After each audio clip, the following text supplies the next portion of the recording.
নমস্কার, আপনারা দেখছেন হাই নিউজ। আমি শ্রীপর্ণা রয়েছে আপনাদের সঙ্গে। শুরু করছি আজকে দ্য ওয়ার্ল্ড নিউজ। শুরুতেই দেখে নেব আজকে হেডলাইন্স।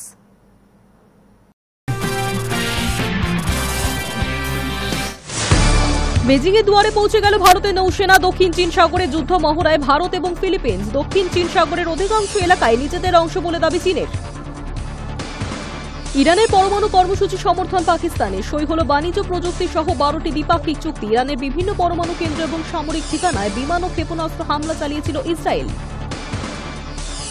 রাশিয়ায় যাচ্ছেন ট্রাম্পের দূত। বৈঠকে বসতে পারেন পুতিনের সঙ্গে। নয়াদিল্লির কাছেও গুরুত্বপূর্ণ হতে পারে এই সফর। ইউক্রেনের সঙ্গে যুদ্ধ থামানোর জন্য রাশিয়ার উপর চাপ বৃদ্ধি ট্রাম্পের। উৎসবের মাঝে ফের বন্দুকবাজের হামলায় রক্তাক্ত আমেরিকা। লস অ্যাঞ্জেলেসের এক ওয়ারহাউস কমপ্লেক্সে হামলা। অজ্ঞাত পরিচয় হামলাকারীদের। ঘটনায় মৃত 2, আহত 6। বাংলাদেশের অনেকেই 2024 সালের 5ই আগস্টের তুলনা টেনেছেন 1971-এর 16ই ডিসেম্বর আর 1975 সালের 15ই আগস্টের সঙ্গে। তাদের মতে ঢাকায় ক্ষমতায় পালাবদলের গুরুত্বের নিরিখে মুক্তিযুদ্ধে জয় এবং সেনা বিদ্রোহে শেখ মুজিবুর রহমানের পতনের সঙ্গে এক সারিতে চলে আসবে গণবিক্ষোভের জেরে শেখ হাসিনার 16 বছরের প্রধানমন্ত্রিত্বের ইতির ঘটনা।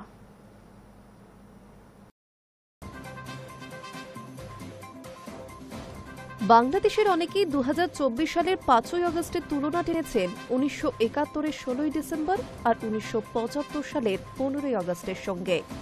তাদের মতে ঢাকায় ক্ষমতার পালাবদলের গুরুত্বের নিরিখে মুক্তিযুদ্ধে জয় এবং সেনা বিদ্রোহে শেখ মুজিবুর রহমানের পতনের সঙ্গেই একই সারিতে চলে আসবে গণবিক্ষোভের জেরে শেখ হাসিনার 16 বছরের প্রধানমন্ত্রিত্বের ইতির ঘটনা। গত বছরের জুলাইয়ের গোড়ায় শুরু হওয়া কোটা সংস্কার আন্দোলন এবং তার পরবর্তী বৈষম্য বিরোধী ছাত্র আন্দোলন এবং রক্তাক্ত গণ অভ্যুত্থানের জেরে গত 5 আগস্ট বাংলাদেশে আওয়ামী লীগের সরকারের পতন হয়। বাংলাদেশ ছাড়েন তৎকালীন প্রধানমন্ত্রী হাসিনা। তারপর থেকে তিনি ভারতেই রয়েছেন। হাসিনার অনুপস্থিতিতেই তার বিরুদ্ধে একাধিক মামলা রুজু হয়েছে। বৈষম্য বিরোধী ছাত্র আন্দোলনের নেতা সাইদুর রহমানের খুনের ঘটনায় বাংলাদেশের প্রাক্তন প্রধানমন্ত্রী হাসিনা সহ 143 জনের বিরুদ্ধে অভিযোগ দায়ের হয়েছে। হাসিনা বাংলাদেশ ছাড়ার পর থেকে সে দেশের বিভিন্ন থানায় প্রায় 250টি ফৌজদারি মামলা দায়ের হয়েছে তার বিরুদ্ধে। ঘটনাচক্রে ক্ষমতার পালাবদলের ঠিক 2 দিন আগে গত রবিবার হাসিনার বিরুদ্ধে জুলাই অভ্যুত্থানের সময় সংগঠিত মানবতা বিরোধী অপরাধ মামলায় প্রথম সাক্ষ্য গ্রহণ হয়েছে। হাসিনাকে ফেরত চেয়ে গত ডিসেম্বরে ভারতকে চিঠি পাঠিয়েছিল বাংলাদেশ, কিন্তু বাংলাদেশের বিষয়ে নয়াদিল্লি ইতিবাচক উত্তর দেয়নি বলে সোমবার জানিয়েছেন মোহাম্মদ ইউনূসের নেতৃত্বাধীন অন্তর্বর্তী সরকারের বিদেশ উপদেষ্টা মোহাম্মদ তৌহিদ হোসেন। হাসিনার প্রধানমন্ত্রিত্বের প্রথম মেয়াদে ইউনূস প্রথম গ্রামীণ ফোনের লাইসেন্স পেয়েছিলেন, নামমাত্র ফি দিয়ে। কারণ সরকারকে তিনি বলেছিলেন ওই ফোন গ্রামের মহিলাদের জন্য, গ্রামের মহিলাদের ক্ষমতায়নের জন্য। কিন্তু কয়েক বছর পর থেকেই হাসিনার সঙ্গে ক্রমশ তার সম্পর্কের অবনতি হতে শুরু করে। অর্থাৎ বাংলাদেশ সরকার ব্যাংকে তাদের মনোনীত চেয়ারম্যান বসানোর ক্ষমতা রাখে, কিন্তু ইউনূস ব্যাংকের এক্সিকিউটিভ পদ থেকে সরতে চাননি। সেই কারণে সরকার তাকে শোকজ করেছিল। শুধু নিষিদ্ধ ঘোষিত আওয়ামী লীগ নয়, অন্তর্বর্তী সরকারের জমানায় বাংলাদেশের আরও এক প্রাক্তন শাসক দল বিএনপির কর্মী সমর্থকদের রোষের আঁচও মিলেছে ইতিমধ্যে। প্রাক্তন প্রধানমন্ত্রী খালেদা জিয়ার দল অভিযোগ তুলেছে নির্বাচনী সংস্কার সহ নানা অজুহাত দিয়ে জাতীয় সংসদের নির্বাচন পিছিয়ে দেওয়ার চেষ্টা চালাচ্ছে ইউনূসের সরকার এবং তাদের ঘনিষ্ঠ জামায়াত আর এনসিপি। হাসিনা সরকারকে ক্ষমতাচ্যুত করার ডাক দিয়ে গত বছরের 3রা আগস্ট শহীদ মিনারে সমাবেশ করেছিল বৈষম্য বিরোধী ছাত্র জনতা নেতৃত্ব। এনসিপির 1 মাস ব্যাপী জুলাই পদযাত্রা শেষ হল কেন্দ্রীয় শহীদ মিনারে সমাবেশের মাধ্যমে। High News network. 3 দশক পরে ঢাকায় যাচ্ছেন পাক বিদেশমন্ত্রী। ইউনূস সরকারের বক্তব্য, পাকিস্তান এবং বাংলাদেশের সম্পর্ক ভারত ঠিক করে দেবে না। 1971 সালে পাকিস্তান থেকে বিচ্ছিন্ন হয় সাবেক পর্ব পাকিস্তান, তৈরি হয় স্বাধীন বাংলাদেশ। তারপর দীর্ঘ সময় ধরে পাকিস্তানের সঙ্গে বাংলাদেশের সরাসরি বাণিজ্য প্রায় বন্ধই ছিল। আগামী 23শে আগস্ট বাংলাদেশ সফরে যাচ্ছেন পাকিস্তানের উপপ্রধানমন্ত্রী তথা বিদেশমন্ত্রী ইশাক দার। গত প্রায় 3 দশকে এই প্রথম পাকিস্তানের কোনো বিদেশ মন্ত্রী দ্বিপাক্ষিক সফরে বাংলাদেশে যাচ্ছেন। দ্বিপাক্ষিক এই সফর নিয়ে আলোচনার মাঝেই বাংলাদেশের অন্তর্বর্তী সরকার জানিয়ে দিল, পাকিস্তানের সঙ্গে বাংলাদেশের সম্পর্ক কি হবে তা নিয়ে ভারত সিদ্ধান্ত নেবে না। ইসলামাবাদ এবং ঢাকার মধ্যে এই কূটনৈতিক সম্পর্ক নিয়ে ভারতে উদ্বেগের বিষয় সোমবার প্রশ্ন করা হয় বাংলাদেশের বিদেশ উপদেষ্টাকে। জবাবে তিনি বলেন, পাকিস্তানের সঙ্গে ভারতের সম্পর্ক কেমন হবে সেটা আমি ডিসাইড করি না। একইভাবে পাকিস্তানের সঙ্গে বাংলাদেশের সম্পর্ক কি হবে সেটা নিশ্চয়ই ভারত ডিসাইড করবে না। বস্তুত বাংলাদেশে শেখ হাসিনার জামানায় ইসলামাবাদ এবং ঢাকার মধ্যে কূটনৈতিক সম্পর্কে উল্লেখযোগ্যভাবে কোনো উন্নতি হয়নি। 1971 সালে পাকিস্তান থেকে বিচ্ছিন্ন হয় সাবেক পূর্ব পাকিস্তান, তৈরি হয় স্বাধীন বাংলাদেশ। তারপর থেকে দীর্ঘ সময় ধরে পাকিস্তানের সঙ্গে বাংলাদেশের সরাসরি বাণিজ্য প্রায় বন্ধই ছিল। হাসিনার পতনের পর গত বছর বাংলাদেশের অন্তর্বর্তী সরকার গঠনের পরে দুই দেশের মধ্যে ফের দ্বিপাক্ষিক বাণিজ্য চালু করতে পদক্ষেপ করেছে ইউনূসের প্রশাসন। পাকিস্তান এবং বাংলাদেশের মধ্যে ভিসা সংক্রান্ত বিধিও শিথিল করা হয়েছে। এবার পাক বিদেশ মন্ত্রী আসছেন বাংলাদেশ সফরে। দুদিনের এই সফরে তৌহিদের সঙ্গে বৈঠকের পাশাপাশি বাংলাদেশের অন্তর্বর্তী সরকারের প্রধান উপদেষ্টা মোহাম্মদ ইউনূসের সঙ্গেও বৈঠকে বসতে পারেন তিনি। গত এপ্রিলে ঢাকায় গিয়েছিলেন পাক বিদেশ সচিব আমনা বালুচ। ইশাকের বাংলাদেশ সফর ঘিরে আলোচনা শুরু হয় তখন থেকেই। গত এপ্রিলেই পাক বিদেশ মন্ত্রীর ঢাকায় যাওয়ার কথা ছিল, তবে পেহেলগাঁওয়ে জঙ্গিদের হত্যালীলা এবং তার পরবর্তী ভারত পাক সংঘর্ষের জেরে এই সময় সফরসূচি স্থগিত রাখা হয়। বাংলাদেশ যে পাকিস্তানের সঙ্গে সম্পর্কের শীতলতা কাটিয়ে উঠতে চায় তাও স্পষ্ট করে দিয়েছেন তৌহিদ। দুই দেশের বাণিজ্য সহ অন্য বিষয়গুলি নিয়ে ইশাকের সঙ্গে আলোচনা হবে বলেও জানিয়েছেন তিনি। তৌহিদের কথায়, বাংলাদেশ পাকিস্তানের সঙ্গে স্বাভাবিক সম্পর্ক চায়। তার দাবি, এই সম্পর্ক অস্বাভাবিক কোনো মাত্রায় পৌঁছাবে না। তবে ইচ্ছাকৃতভাবে পাকিস্তানের সঙ্গে সম্পর্ক ভালো না রাখার যে সিদ্ধান্ত নেওয়া হয়েছিল সেটি থেকে বেরিয়ে এসেছে বাংলাদেশ। তার বক্তব্য, অন্য দেশগুলির সঙ্গে বাংলাদেশের যা সম্পর্ক পাকিস্তানের সঙ্গেও তেমনই রাখা হবে। High News network. বেজিংয়ের দুয়ারে পৌঁছে গেল নৌসেনা। দক্ষিণ চীন সাগরে যুদ্ধ মহড়ায় ভারত এবং ফিলিপিন্স। দক্ষিণ চীন সাগরের অধিকাংশ এলাকায় নিজেদের অংশ বলে দাবি করেছে চীন, আর তা নিয়ে ফিলিপিন্স, তাইওয়ান, ভিয়েতনাম, মালয়েশিয়া ক্রমের মতো প্রতিবেশীদের সঙ্গে তাদের বিরোধ করছে। চীনের দোরগোড়ায় পৌঁছে গেল ভারতীয় নৌসেনা। রবিবার থেকে বিতর্কিত দক্ষিণ চীন সাগরে ভারত এবং ফিলিপিন্সের নৌবাহিনীর যৌথ যুদ্ধ মহড়া শুরু করেছে। দক্ষিণ চীন সাগর অঞ্চলে বেজিংকে চাপে রাখার জন্য আমেরিকা গত বছর স্কোয়াড নামে যে চতুর্দেশীয় সামরিক জোট করেছে, অস্ট্রেলিয়া, জাপানের পাশাপাশি ফিলিপিন্স তার অন্যতম সদস্য। এই আবহে নয়াদিল্লি ম্যানিলার এই সামরিক সমঝোতা চীনকে চাপে ফেলবে বলেই মনে করা হচ্ছে। ফিলিপিন্সের সশস্ত্র বাহিনীর chief of staff Romeo Browner সোমবার বলেছেন, আমাদের জলসীমায় এক্সক্লুসিভ ইকোনমিক জোনে যৌথ মহড়া হচ্ছে। সেই সঙ্গে জানানো হয়েছে, ওই মহড়ার এলাকায় 25 নটিক্যাল মাইল দূরে চীনা নৌবাহিনীর দুটি গাইডেড ক্ষেপণাস্ত্রবাহী ডেস্ট্রয়ার গোত্রের যুদ্ধজাহাজ সোমবার দেখা গিয়েছে। ঘটনাচক্রে দক্ষিণ চীন সাগরের অধিকাংশ এলাকায় নিজেদের অংশ বলে দাবি করে বেজিং। তা নিয়ে দীর্ঘদিন ধরে ফিলিপিন্স, তাইওয়ান, ভিয়েতনাম, মালয়েশিয়া, ব্রুনেইয়ের মতো প্রতিবেশী দেশগুলির সঙ্গে একদলীয় চীনের কমিউনিস্ট শাসক গোষ্ঠীর বিরোধ হয়েছে। ফিলিপিন্স এবং চীনের বিরোধের অন্যতম কারণ দক্ষিণ চীন সাগরের সেকেন্ড থমাস শোলে দ্বীপকে কেন্দ্র করে। ফিলিপাইন দ্বীপের পালোয়ান থেকে 200 কিলোমিটার দূরে অবস্থিত ওই দ্বীপে 1999 সালে ফিলিপিন্স নৌবাহিনী দ্বিতীয় বিশ্বযুদ্ধের সময়কার একটি জাহাজে অস্থায়ী নৌঘাঁটি বানিয়ে অবস্থান নিয়েছিল প্রায় 2 দশক আগে। এরপরে 2012 সালে ফিলিপিন্সের কাছে স্কারবোরো শোলের দ্বীপের দখল নিয়েছিল চীনা পিপলস লিবারেশন আর্মি, যা নিয়ে দুদেশের যুদ্ধ পরিস্থিতি তৈরি হয়েছিল। 2016 সালের এক পরিসংখ্যান অনুযায়ী বিশ্বের মোট বাণিজ্য সামগ্রিক প্রায় 21% দক্ষিণ চীন সাগরের জলপথ দিয়ে পরিবহন করা হয়। বিগত কয়েক বছরে সেই পরিমাণ আরও বেড়েছে। ফলে প্রতিবেশী দেশগুলির সঙ্গে চীনের সংঘাতের পারদ চড়ছে। পাশাপাশি ভারত মহাসাগরও তৎপরতা বাড়াচ্ছে বেজিং। ভারতের দুই পড়শিদের শ্রীলঙ্কা এবং মালদ্বীপে গত কয়েক বছর ধরেই চীনা চর জাহাজের আনাগোনা রয়েছে। গত বছরের মার্চের শেষ পর্বে ওই অঞ্চলে 4টি চীনা জাহাজ Xiang young Hong 01, Xiang young Hong 03, young Wang 03 এবং ডা ইয়াং হাওয়ের উপস্থিতি চিহ্নিত হয়েছিল। প্রসঙ্গত, 4 বছর আগে পূর্ব লাদাখে চীনা ফৌজের অনুপ্রবেশের সময়ও ভারতীয় নৌসেনার একটি যুদ্ধজাহাজকে দক্ষিণ চীন সাগরে পাঠানো হয়েছিল। Hi News Network. ইরানের পরমাণু কর্মসূচি সমর্থন করল পাকিস্তান। সই হল বাণিজ্য, প্রযুক্তি সহ 12টি দ্বিপাক্ষিক চুক্তি। গত 13 জুন ইরানের বিভিন্ন পরমাণু কেন্দ্র এবং সামরিক ঠিকানা বিমান ও ক্ষেপণাস্ত্র হামলা চালিয়েছিল ইসরায়েল। আর সেই সময়ও তেহরানের পাশে দাঁড়িয়েছিল তেল আবিবকে হুঁশিয়ারি দিয়েছে ইসলামাবাদ। ইরানের পরমাণু কর্মসূচি সমর্থন করল পাকিস্তান। রবিবার দ্বিপাক্ষিক বাণিজ্য চুক্তি সইয়ের পরে ইরানের প্রেসিডেন্ট মাসুদ পেজেকসিয়ানের উপস্থিতিতে পাক প্রধানমন্ত্রী শাহবাজ শরীফ জানান, শান্তিপূর্ণ উদ্দেশ্যে ব্যবহারের লক্ষ্যে তেহরান যে পরমাণু কর্মসূচি চালাচ্ছে তাতে ইসলামাবাদের পূর্ণ সমর্থন রয়েছে।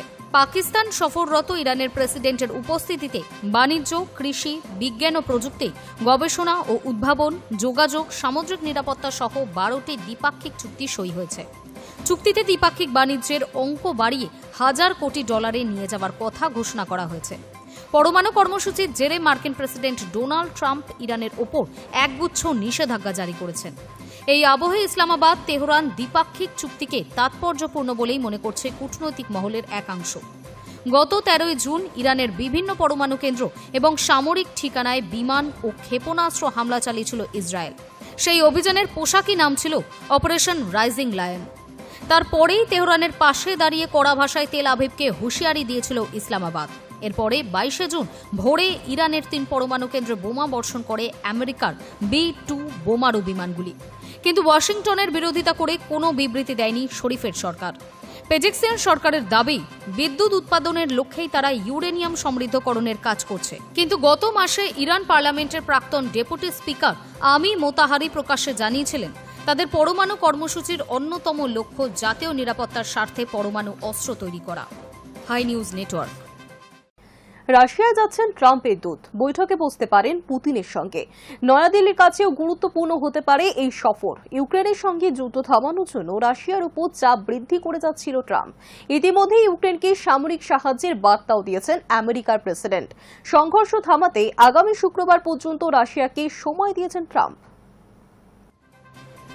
রাশিয়া এবং আমেরিকার মাঝে কূটনৈতিক উত্তেজনার আবহেই মস্কোয় যাচ্ছেন মার্কিন প্রেসিডেন্ট ডোনাল্ড ট্রাম্পের বিশেষ দূত স্টিভ উইটকফ। আগামী বুধবার রাশিয়া যেতে পারেননি তিনি। ক্রেমলিন সূত্রে সংবাদ সংস্থা রয়টার্স জানিয়েছে, রুশ প্রেসিডেন্ট ভ্লাদিমির পুতিনের সঙ্গেও বৈঠক করতে পারেন ট্রাম্পের দূত। ইউক্রেনের সঙ্গে যুদ্ধ থামানোর জন্য রাশিয়ার উপর চাপ বৃদ্ধি করে যাচ্ছেন ট্রাম্প। ইতিমধ্যে ইউক্রেনকে সামরিক সাহায্যের বার্তাও দিয়েছেন আমেরিকার প্রেসিডেন্ট। সংঘর্ষ থামাতে আগামী শুক্রবার পর্যন্ত রাশিয়াকে সময় দিয়েছেন তিনি। এর মধ্যে রাশিয়া যুদ্ধ না থামালে মস্কোর উপর নিষেধাজ্ঞা চাপানোর হুঁশিয়ারি দিয়ে রেখেছেন ট্রাম্প। পাশাপাশি মস্কোর সঙ্গে বাণিজ্যিক সম্পর্ক রাখা দেশগুলির উপরেও কোপ বসাতে পারেন আমেরিকার প্রেসিডেন্ট। বিশেষ করে রাশিয়া থেকে যারা তেল কেনে সেই দেশগুলিকে সতর্ক করে দিয়েছে আমেরিকা। ঘটনাচক্রে বর্তমানে রাশিয়ার রপ্তানি করা তেলের বেশিরভাগই কেনে চীন এবং ভারত। রাশিয়ার সঙ্গে ভারতের এই বাণিজ্যিক সম্পর্ক যে আমেরিকার পছন্দ নয় তা ইতিমধ্যে স্পষ্ট করে দিয়েছেন ট্রাম্প। ভারতের ওপর 25% শুল্ক চাপানোর সময়ই মস্কোর সঙ্গে নয়াদিল্লির বাণিজ্যিক সম্পর্কের কথা উল্লেখ করেছেন তিনি। রাশিয়া থেকে শুধু তেল কেনাই নয়, অস্ত্র কেনা নিয়েও ভারতের উপর অসন্তুষ্ট তিনি। এসবের জন্য ভারতের উপর একটি জরিমানা চাপানোর কথাও বলেছেন তিনি। যদিও এই বিষয়ে বিস্তারিত কোনো মন্তব্য করেননি ট্রাম্প। উদ্ভূত পরিস্থিতিতে রাশিয়ার সঙ্গে ভারতের বাণিজ্যিক সম্পর্ক কি অবস্থায় থাকবে তা নিয়ে বিস্তর প্রশ্ন উঠতে শুরু করেছে। যদিও ট্রাম্পের চোখ রাঙানির পরেও রাশিয়ার সঙ্গে ব্যবসা অব্যাহত রেখেছে ভারত। শনিবার নয়াদিল্লির সরকারি সূত্র জানিয়েছে, রাশিয়া থেকে তেল কেনা এখনই বন্ধ করা হচ্ছে না। এই অবস্থায় চলতি সপ্তাহে আমেরিকার কূটনীতিক উইটকফের রাশিয়া সফরে ঘটনা পরম্পরা কোন দিকে এগোয় তা ভারতের জন্য যথেষ্ট গুরুত্বপূর্ণ হতে পারে বলে মনে করা হচ্ছে। সোমবার রুশ সংবাদ সংস্থা তাস জানিয়েছে, আগামী বুধবার রাশিয়ায় যেতে পারেন উইটকফ। ক্রেমলিন সূত্রে সংবাদ সংস্থা রয়টার্স জানিয়েছে, উইটকফের সঙ্গে আলোচনায় ইতিবাচক কোনো দিশা মিলবে বলে আশা করছে রাশিয়া। ক্রেমলিনের ওই সূত্র জানিয়েছে, উইটকফের সঙ্গে আলোচনা সবসময় কার্যকরী এবং গুরুত্বপূর্ণ। রাশিয়া কোনো পারমাণবিক উত্তেজনা চায় না বলেও দাবি ওই সূত্রের। High News network.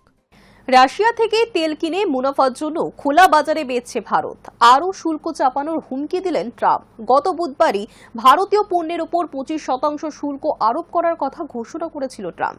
পাশাপাশি রাশিয়ার কাছ থেকে তেল এবং অস্ত্র কেনার জন্য ভারতকে জরিমানাও দিতে হবে বলে জানিয়েছিলেন তিনি। জরিমানা সম্পর্কে অবশ্য স্পষ্ট করে কিছুই বলা হয়নি। বারবার হুঁশিয়ারি দেওয়া সত্ত্বেও রাশিয়া থেকে তেল কেনা বন্ধ করেনি ভারত। অভিযোগ এমনটাই। শুধু তাই নয়, পুতিনের দেশ থেকে নাকি বিপুল পরিমাণে তেল কিনে মুনাফার জন্য খোলা বাজারে বেচা হচ্ছে। সেই অপরাধে এবার ভারতীয় পণ্যের ওপর আরও শুল্ক চাপানোর হুঁশিয়ারি দিলেন মার্কিন প্রেসিডেন্ট ডোনাল্ড ট্রাম্প। ভারতীয় সময় অনুযায়ী সোমবার রাত 8:20 নাগাদ সমাজ মাধ্যম ট্রুথ স্পেশালে পোস্ট করে ভারতকে সরাসরি হুমকি দিয়েছে ট্রাম্প।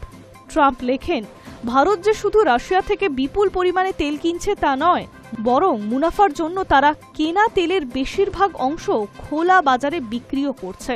এদিকে রাশিয়ার যুদ্ধ প্রক্রিয়া ইউক্রেনের কত মানুষ প্রাণ কাটছে তার পরোয়াও করছে না ভারত। এই কারণেই আমি ভারতীয় পণ্যের ওপর শুল্ক আরও বৃদ্ধি করব। প্রসঙ্গত, গত বুধবারই ভারতীয় পণ্যের ওপর 25% শুল্ক আরোপ করার কথা ঘোষণা করেছিলেন ট্রাম্প। পাশাপাশি রাশিয়ার কাছ থেকে তেল এবং অস্ত্র কেনার জন্য ভারতকে জরিমানাও দিতে হবে বলে জানিয়েছিলেন তিনি। জরিমানার অঙ্ক সম্পর্কে অবশ্য স্পষ্ট করে কিছু বলা হয়নি। সোমবার ফের একই সুরে শুল্ক বৃদ্ধির হুমকি দিতে শোনা গেল মার্কিন প্রেসিডেন্টকে। যদিও কত বাড়তে পারে শুল্ক সেই বিষয়ে এবারেও স্পষ্ট কিছু বলেনি ট্রাম্প। এর মাঝে আবার সংবাদ সংস্থা সূত্রে খবর রিপোর্ট প্রকাশ এসেছে। তাতে দাবি করা হয়েছে ভারতের রাষ্ট্রায়ত্ত 4টি সংস্থা Indian oil, Hindustan petroleum, Bharat petroleum এবং ম্যাঙ্গালোর রিফাইনারি পেট্রোকেমিক্যাল লিমিটেড নাকি গত সপ্তাহ ধরে রাশিয়ার কাছ থেকে খনিজ তেল কেনা স্থগিত রেখেছে। এই বিষয়ে প্রশ্ন করা হলে ভারতের বিদেশ মন্ত্রকের মুখপাত্র রণধীর জয়সওয়াল জানিয়ে দেন, এমন কোনো পদক্ষেপ সম্পর্কে কেন্দ্রের কাছে কোনো খবর নেই। রাশিয়া থেকে তেল কেনার বিষয়েও আগের অবস্থানে অনড় থাকতে দেখা যায় রণধীরকে। তিনি বলেন, বাজারে কে কি দাম নিচ্ছে এবং বিশ্বের সার্বিক পরিস্থিতির প্রেক্ষিতে আমরা আমাদের জ্বালানির চাহিদা পূরণ করে থাকি। অর্থাৎ তেল আমদানির ক্ষেত্রেও যে জাতীয় স্বার্থকেই অগ্রাধিকার দেওয়া হবে সে কথা কার্যত স্পষ্ট করে দেন বিদেশ মন্ত্রকের মুখপাত্র। বিভিন্ন সরকারি সূত্রে জানায়, রাশিয়া থেকে এখনই তেল আমদানি করা বন্ধ হচ্ছে না। সেই আবহে এবার সরাসরি ভারতকে হুঁশিয়ারি দিলেন আমেরিকা। হাই নিউজ স্টেটফোর্ড। অন্যায্য অযৌক্তিক ট্রাম্পের শুল্ক হুঁশিয়ারির কড়া প্রতিক্রিয়া জানালো ভারত। পাল্টা পদক্ষেপের বার্তা বিদেশ মন্ত্রকের।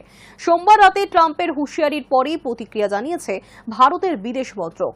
বিদেশ মন্ত্রকের তরফে বিবৃতি দিয়ে জানানো হয়েছে, রাশিয়া থেকে তেল কেনা নিয়ে নয়াদিল্লিকে বারংবার উদ্দেশ্য প্রণোদিতভাবে নিশানা করছে আমেরিকা এবং ইউরোপীয় ইউনিয়ন।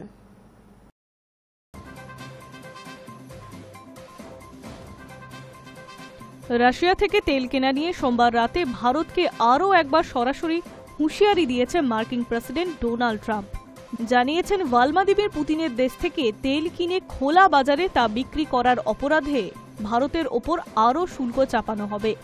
আমেরিকার সেই হুঁশিয়ারির পরেই এবার কড়া প্রতিক্রিয়া জানালো ভারতের বিদেশ মন্ত্রক। জানানো হলো, জাতীয় স্বার্থ রক্ষার জন্য অবিলম্বে পদক্ষেপ গ্রহণ করবে ভারত। সোমবার রাতে ট্রাম্পের হুঁশিয়ারির পরেই প্রতিক্রিয়া জানিয়েছে ভারতের বিদেশ মন্ত্রক। বিদেশ মন্ত্রকের তরফে বিবৃতি দিয়ে জানানো হয়েছে, রাশিয়া থেকে তেল কেনা নিয়ে নয়াদিল্লিকে বারবার উদ্দেশ্য প্রণোদিতভাবে নিশানা করছে আমেরিকা এবং ইউরোপীয় ইউনিয়ন। এটি শুধু অন্যায্যই নয়, অযৌক্তিকও। বিদেশ মন্ত্রকের বিবৃতিতে লেখা হয়েছে, রাশিয়া ইউক্রেনের যুদ্ধ শুরু হওয়ার পর থেকেই রাশিয়ার কাছ থেকে তেল কেনার জন্য ভারতকে নিশানা করা হচ্ছে। আদতে সংঘাত শুরুর পর সমস্ত প্রয়োজনীয় সামগ্রী ইউরোপে চলে যাচ্ছিল বলেই ভারত রাশিয়া থেকে তেল আমদানি শুরু করে। সে সময় বিশ্বের জ্বালানি বাজারে স্থিতিশীলতা বজায় রাখতে রাশিয়া থেকে ভারতের তেল আমদানিতে উৎসাহ দিয়েছিল আমেরিকা। শুধু তাই নয়, বিদেশ মন্ত্রকের দাবি, ভারতের সমালোচনাকারী দেশগুলোই নিজেরাই রাশিয়ার সঙ্গে বাণিজ্যে লিপ্ত হচ্ছে। পরিসংখ্যান তুলে ধরে বিদেশ মন্ত্রক জানিয়েছে, শুধু 2024 সালে ইউরোপীয় ইউনিয়ন এবং রাশিয়ার মধ্যে 67,500 কোটি ইউরোর দ্বিপাক্ষিক বাণিজ্য হয়েছে। 2023 সালে বাণিজ্য হয়েছে 17,200 কোটি ইউরোর। সেই হিসেবে দেখতে গেলে যা ভারত ও রাশিয়ার মোট বাণিজ্যর চেয়ে অনেক গুণ বেশি। শুধু তাই নয়, 2024 সালে ইউরোপের প্রাকৃতিক গ্যাস আমদানির পরিমাণও 165 লক্ষ টনে গিয়ে পৌঁছেছে, যা 2022 সালের রেকর্ডকেও ছাড়িয়ে গিয়েছে। কেবল জ্বালানিই নয়, রাশিয়া থেকে সার, খনিজ, রাসায়নিক লোহা, ইস্পাত এবং নানা যন্ত্রপাতিও আমদানি করে ইউরোপ। পিছিয়ে নেই আমেরিকাও। রাশিয়ার কাছ থেকে তারা পারমাণবিক শিল্পের জন্য প্রয়োজনীয় ইউরেনিয়াম, হেক্সাফ্লোরাইড, প্যালাডিয়াম, বিবিধ সার এবং রাসায়নিক কেনে। রাশিয়া ইউক্রেনের সংঘর্ষের পরেই সেই আমদানি অব্যাহত রয়েছে। এরপরে বিদেশ মন্ত্রকের দাবি, ভারতের উপর এইরকম আক্রমণ অন্যায্য এবং অযৌক্তিক। বিশ্বের যে কোনো প্রধান অর্থনীতির মতো ভারতও তার জাতীয় স্বার্থ এবং অর্থনৈতিক নিরাপত্তার স্বার্থেও প্রয়োজনীয় সব রকম পদক্ষেপ গ্রহণ করবে। পাশাপাশি রাশিয়ার কাছ থেকে তেল কেনা এবং অস্ত্র কেনার জন্য ভারতকে জরিমানাও দিতে হবে বলে জানিয়েছেন তিনি। জরিমানার অঙ্ক সম্পর্কে অবশ্য স্পষ্ট করে কিছু বলা হয়নি। সোমবার ফের একই সুরে শুল্ক বৃদ্ধির হুমকি দিতে শোনা যায় মার্কিন প্রেসিডেন্টকে। যদিও কত বাড়তে পারে শুল্ক সে বিষয়ে এবারে কিছু স্পষ্ট করে জানাননি ট্রাম্প। সেই হুঁশিয়ারির পর এবার প্রতিক্রিয়া জানালো Bharat. High News network.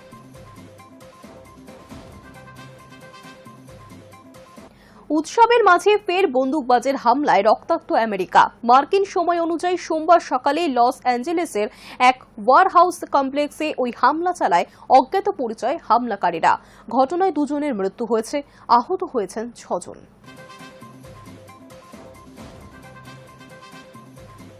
Summer festival উপলক্ষে পার্টিতে লস অ্যাঞ্জেলসের শহরতলি এলাকায় এক সঙ্গীত অনুষ্ঠানের আয়োজন করা হয়েছিল।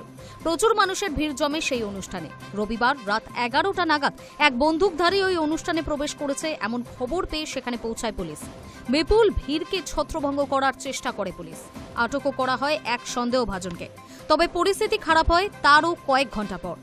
11টার দিকে পুলিশ ওই অনুষ্ঠান বন্ধ করে দিলেও 1টা নাগাদ সেখানে হামলার খবর আসে।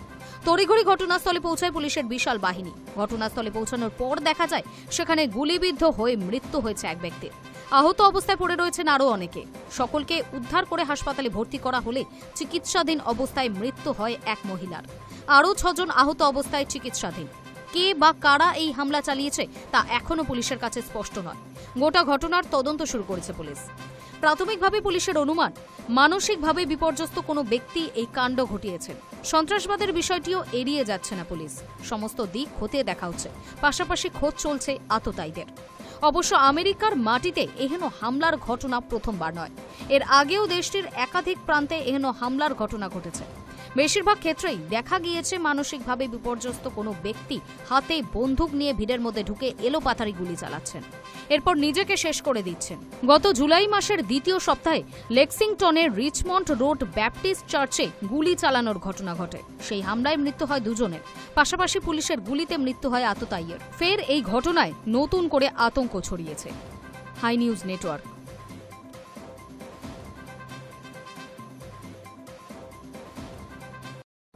কোনো শুল্কযুদ্ধ বা নিষেধাজ্ঞাই ইতিহাসের ধারাকে বদলে দিতে পারবে না। বন্ধুরাষ্ট্রদের মার্কিন হুমকি দিয়ে বিবৃতি রাশিয়ার অভিযোগ, নিজেদের আধিপত্য বজায় রাখতে এই নয়া ঔপনিবেশিক নীতিতে এগোচ্ছে আমেরিকা। যারা এই নীতি মানছে না তাদের উপর আমেরিকা রাজনৈতিক এবং অর্থনৈতিকভাবে চাপ তৈরির চেষ্টা করছে বলে অভিযোগ মস্কোর। রাশিয়ার বাণিজ্যিক রাষ্ট্রদূতগুলিকে আমেরিকার হুমকি নিয়ে এবার মুখ খুলল মস্কো। রুশ বিদেশ মন্ত্রক জানিয়েছে, নিজেদের আধিপত্য বজায় রাখতে আমেরিকা এক নয়া ঔপনিবেশিকতার নীতিতে চলতে শুরু করেছে। রাশিয়ার দাবি, কোনো শুল্কযুদ্ধ বা নিষেধাজ্ঞাই মস্কোর সঙ্গে তার ব্যবসায়ী সঙ্গীদের ইতিহাসকে বদলাতে পারবে না। প্রকৃত বহুপাক্ষিক বিশ্ব ব্যবস্থা সচল রাখতে নিজেদের বন্ধুদের সঙ্গে সহযোগিতা আরও বৃদ্ধি করতে চায় মস্কো। সম্প্রতি ভারত সহ রাশিয়ার বিভিন্ন ব্যবসায়িক সঙ্গীর ওপর শুল্ক চাপানোর হুঁশিয়ারি দিয়েছেন আমেরিকার প্রেসিডেন্ট ডোনাল্ড ট্রাম্প। ভারতের ওপর 25% শুল্ক চাপিয়েছেন তিনি। সঙ্গে রুশ ঘনিষ্ঠতার জন্য একটি জরিমানার কথা উল্লেখ করেছেন। সোমবার ট্রাম্প ফের মস্কোর সঙ্গে সম্পর্ক নিয়ে নয়াদিল্লিকে হুঁশিয়ারি দিয়ে জানিয়েছেন, ভারতের ওপর শুল্কের হার আরও বৃদ্ধি করবে আমেরিকা। এই অবস্থায় রুশ বিদেশ মন্ত্রকের এই মন্তব্য যথেষ্ট তাৎপর্যপূর্ণ। গ্লোবাল সাউথে রাশিয়ার বন্ধুদের ওপর ট্রাম্পের হুমকি প্রসঙ্গে প্রশ্ন করা হয় রাশিয়ার বিদেশ মন্ত্রকের মুখপাত্র মারিয়া জাখারোভাকে। জবাবে এই ধরনের হুমকিকে দেশগুলির সার্বভৌমত্বের ওপর সরাসরি হস্তক্ষেপ বলে ব্যাখ্যা করেছেন জাখারোভা। এর ফলে দেশগুলির অভ্যন্তরীণ বিষয় হস্তক্ষেপের চেষ্টা হচ্ছে বলেও অভিযোগ তোলেন তিনি। বন্ধু রাষ্ট্রগুলি প্রসঙ্গে মন্তব্যের সময় বিশেষ করে আন্তর্জাতিক জোট ব্রিক্সের কথাও উল্লেখ করেন রুশ বিদেশ মন্ত্রকের মুখপাত্র। 10 দেশের এই জোটে রাশিয়া, ভারত ছাড়াও রয়েছে চীন, ব্রাজিল এবং দক্ষিণ আফ্রিকা। পরবর্তী সময় ইরান, মিশর, ইথিওপিয়া, সংযুক্ত আরব আমিরশাহী এবং ইন্দোনেশিয়াও যুক্ত হয় এই জোটে। রাশিয়ার ওপর মার্কিন নিষেধাজ্ঞার হুমকিকে বর্তমান সময়ের এক দুঃখজনক বাস্তব বলে উল্লেখ করেছে মস্কো। এর ফলে গোটা বিশ্ব প্রভাবিত হতে পারে বলে আশঙ্কা করছে রুশ বিদেশ মন্ত্রক। রাশিয়ার অভিযোগ, নিজেদের আধিপত্য বজায় রাখতে এই নয়া ঔপনিবেশিক নীতিতে এগোচ্ছে আমেরিকা। যারা এই নীতি মানছে না তাদের ওপর আমেরিকা রাজনৈতিক এবং অর্থনৈতিকভাবে চাপ তৈরির চেষ্টা করছে বলেও অভিযোগ মস্কো।